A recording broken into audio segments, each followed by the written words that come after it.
Salut les amis, alors bienvenue pour cette nouvelle vidéo. Aujourd'hui une vidéo apiculture et on va découvrir justement le nourrissement des ruches et le nourrissement des ruchettes. Alors je vais découvrir ça tout de suite.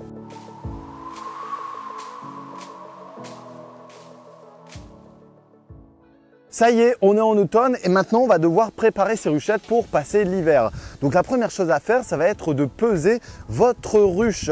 Alors vous connaissez le poids de départ forcément et le poids avec essaim. Vous allez devoir ici, pour une ruche d'Adam ici 10 cadres, vous allez devoir avoir un poids qui doit être aux alentours ici de 30 à 40 kg. Soit en pesée arrière quasiment de 12 à 20 kg pour pouvoir passer un hiver serein. Donc pour cela, soit vous avez laissé les provisions, c'est-à-dire le miel à l'intérieur de votre ruche, ou alors il vous en a manqué et pour cela on va compléter avec un sirop ici de stockage qui va permettre ici l'assimilation forcément au fur et à mesure des mois qui vont passer en période hivernale. Donc là ici, j'ai préparé un léger enfumoir, ce qui va me permettre de prévenir les abeilles si besoin. Ensuite, on va partitionner notre colonie, c'est-à-dire on va mettre une partition en 9 ou en 8e cadre, ce qui va permettre ici de resserrer donc cette colonie et d'avoir plus de chance pour l'hivernage. Allez, c'est parti!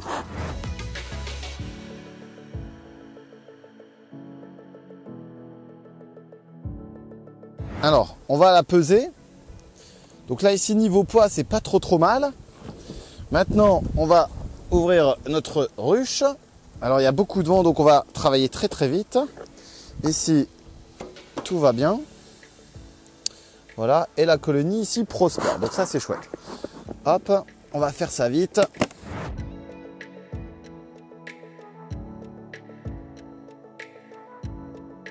Alors là ici, ma colonie est sur 9 cadres, j'avais déjà partitionné la fois précédente.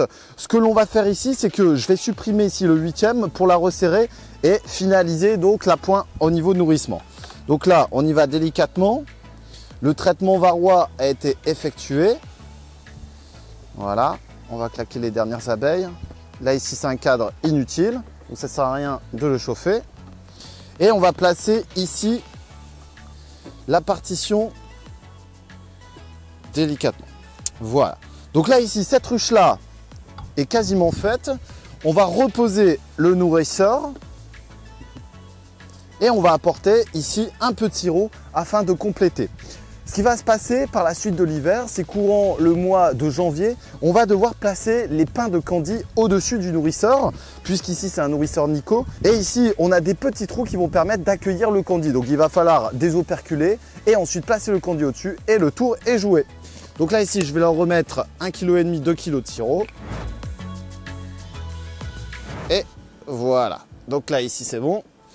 Alors il faut faire attention à ne pas en mettre partout, puisqu'on a des guêpes premièrement qui sont en train de se balader. Là, je les vois ici un petit peu. Et ensuite, pour éviter les derniers pillages. Ensuite, pour l'hivernage, on va faire attention également d'avoir un isolant sur la partie supérieure. Donc ici, il est à l'intérieur, ce qui va permettre de réduire les pertes thermiques dans ma ruche. Voilà. On va faire la même chose sur ma ruchette. Ici, forcément, le poids est divisé par 2 puisqu'on est sur une 6 cadres. Les cadres ici qui ne sont pas utilisés, d'ailleurs celui-ci n'est pas très beau, elles ont percé. Donc ça, c'est un cadre que l'on va faire fondre et on va récupérer cette cire pour y faire des bougies ou alors pour y faire d'autres choses qui nous seront utiles par la suite. Donc même chose pour la ruche, donc on va enlever le parpaing, on va sous-peser. Voilà, donc là ici il manque un petit peu de nourriture. On va regarder un petit peu ce que ça donne à l'intérieur. On opère forcément par une période de beau temps, si possible sans vent, mais la période automnale, surtout par chez nous, est très ventue.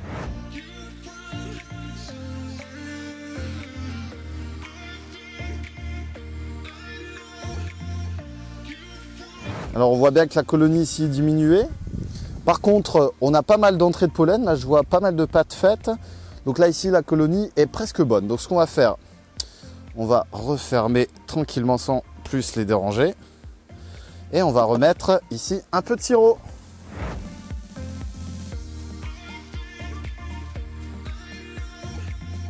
Voilà, toujours 1 ou 2 kilos ici. Il ne manquait pas grand chose, hein. Ça c'est cool. Les derniers nectars ont été suffisants. On vérifie qu'il y a bien l'isolant. Voilà. Et par la suite, donc, on pourra placer le candy. Bon, dans quelques mois. Mais ça, je vous ferai une vidéo par la suite. Donc là, ici, première chose à faire, on va récapituler un petit peu. Donc, apport de sirop si besoin. Si la ruche n'est pas assez lourde. Ensuite, vous allez devoir partitionner pour réduire l'espace dans la ruche et permettre ainsi le meilleur développement pendant l'hiver de la colonie, même si elle ne se développe pas directement, mais ce qui permettra d'optimiser l'essaim pour la reprise. Ensuite, vous vérifiez le poids au fur et à mesure de l'avancement de saison et si besoin, donc par la suite, en fonction des températures, vous pourrez apporter un pain de candy ou pas. Ensuite, là ici, dans peu de temps, on va retirer ces languettes à pivard ou à piston en fonction de ce que vous avez fait. Et on pourra contrôler donc les chutes de varroa également qui permettront d'avoir un indicateur sur la pression de ce fameux parasite. Donc, je vais aller continuer l'ensemble du rucher.